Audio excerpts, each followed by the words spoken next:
Just give me a reason to keep my heart beating.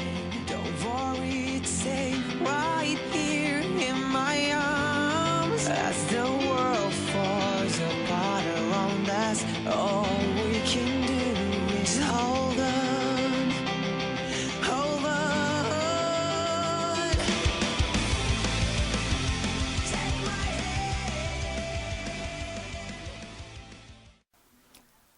Yo, what's up, people?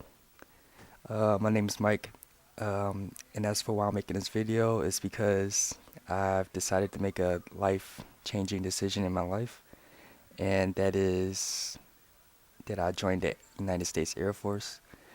I thought I'd just make this video, doing the DEP Tag, and just letting you guys get to know me and vice versa. So let me start off. First question. What's my name, age, and height? Well, as you can see below, the guy's sunglasses. Yeah, that's me. My name is Michael, but you could call me Mike for short. Um, I'm 22 years old right now, but I'll be 23 soon, next month. So, yay me.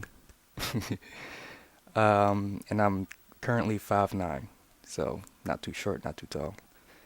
Anyway, next question. Where are you shipping from?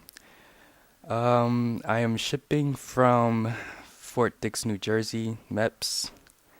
But I currently live near the Woodbury Heights area. So yeah. Um, Next question. What was your parents' reaction? Ooh, well, my parents' reactions was good. My dad, he was just kind of indifferent, I guess. He was like, well, whatever it is you want to do, just go do it. Just make sure you make the right decisions and choices in life, and he'll just be happy with it. Um, my mom, that's a different story. Because, I mean, you know how some moms can be. I mean, dads too, but my mom, she was like, no, I don't want my baby to go. And I was like, well, it's my decision, and well, she can't really do much about it because, I'm grown. Yeah.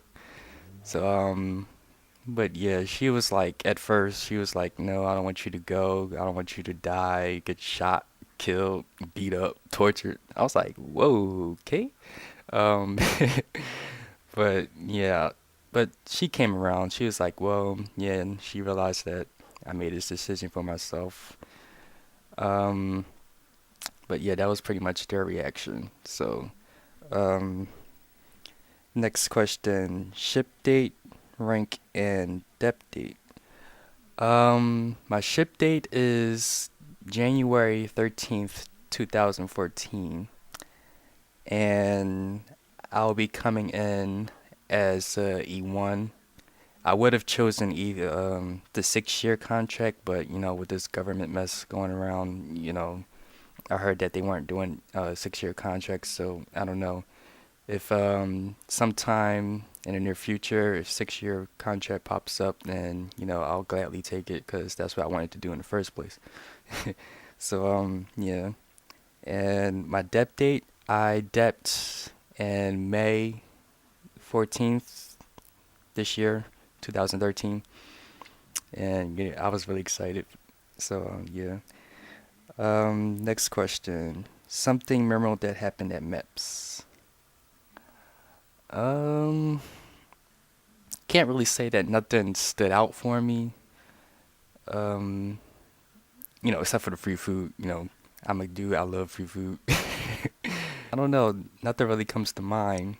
Not like a good experience, but I did have a bad experience. I went through the MEPS, and I did the ASVAB test, and the medical debriefing, the physical, the blood drawing, all yada yada, all that stuff.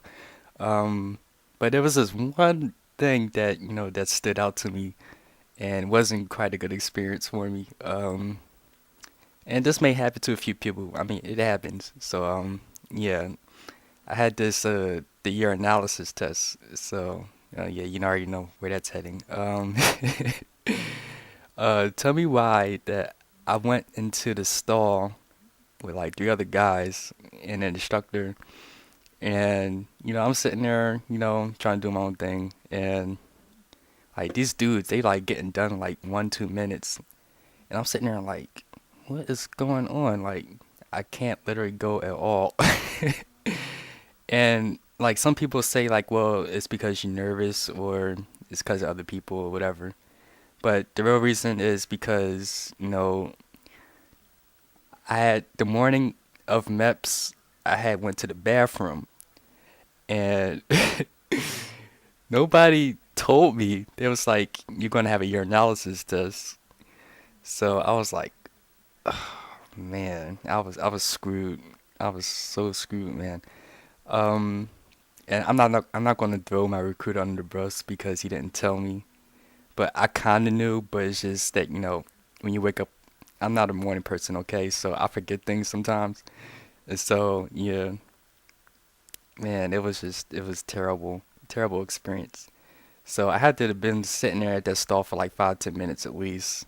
And then the instructor gonna come over and try to run the water. I was like, that don't work. Oh man. So I had to stop my process in there. And the guy, he gave me an hour, and he was like, just drink some water from a fountain and see what happens. So I did that, and I must have drunk like at least for a straight 10, 15 minutes. And as soon as I went back in, still nothing happened. So it was just a horrible experience. So please, if there's one thing that you could learn from me, don't be that guy. Don't be the guy that goes to MEPS and who hasn't even drunk any water. So what I advise you to do is the night before or the morning of MEPS, drink at least like 2, 3 bottles of water, and you'll be good to go. So somehow I failed to do that. So that was just my own fault. Um, so yeah, and this is a part two to the story. Okay, so they told me they was like, all right, you got 2 business days, and if you don't come back, we voiding your stuff. So you have to wait for a while until you come back and do it again. So I was like, that, you know what I'm saying? So I came back the last day because my recruiter, he was like, oh, I can't take you on a Monday. You gotta go Tuesday. So I was like, man, my whole life dream depends on this. If I can't get this test done, I'm screwed either way. So I went up to on the maps on Tuesday, and I think I drank like at least a gallon of water the night before because I was just so scared of failing this urinalysis test and not going. So, I just did that. And another tip I advise you not to do, don't drink a gallon of water, please, because you're going to suffer the same fate that I did. And I have to say that I felt sorry for my bladder on that day because I had to hold it, and then it's like I couldn't hold it, so I had to find like a bathroom to go to, and I had to let some out, and then I had to hold it. So it was like back and forth, back and forth, back and forth, and uh, man, my bladder is just like. Uh. So don't do that. Don't drink a gallon of water. 1 or 2 bottles of water is fine. So, I mean, that's my advice to you. For anybody who's joining or have joined or is going to MEPS, just don't do what I did, please. Just save yourself the trouble. But anyway, yeah, that's my memorable experience at MEPS. Albeit a bad one, but things happen.